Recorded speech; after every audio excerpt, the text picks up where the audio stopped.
एक बार की बात है। एक छोटे से गांव में एक गरीब लकड़हारा रहता था। उसका नाम था रामू। वह हर रोज सुबह उठकर जंगल जाता था और लकड़ियां काट लाता था। इन लकड़ियों को बेचकर वह अपना और अपने परिवार का गुजारा करता था। एक दिन जब रामू नदी के किनारे लकड़ियां काट रहा था, अचानक उसकी कुल्हाड़ी पास के एक कुएं में गिर गई। वह कुल्हाड़ी उसके लिए बहुत कीमती थी। उसके बिना वह कैसे लकड़ियां काटेगा और अपने परिवार का पेट कैसे भर पाएगा। रामू की आंखों में आंसू भर आए। वह निराश होकर नदी किनारे बैठ गया। तभी कुएं से एक परी उभरी।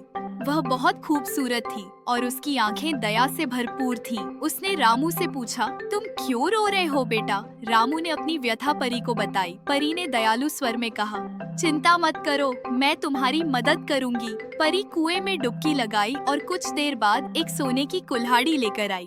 उसने रामू को कुल्हाड़ी दी और पूछा, क्या यह तुम्हारी कुल्हाड़ी है? रामू ने नहीं में सिर हिलाया। नहीं, यह मेरी नहीं है।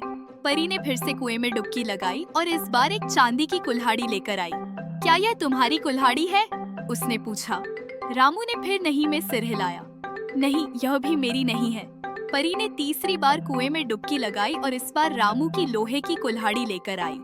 रामू की आंखें खुशी से चमक उठी। उसने कुल्हाड़ी ली और परी को धन्यवाद दिया। परी मुस्कुराई और बोली, तुम बहुत ईमानदार हो, इसीलिए मैं तुम्हें इन सोने और चांदी की कुल्हाड़ियों को भी दे रही हूँ। इनसे तुम अपने परिवार का अच्छे से ख्याल रखना।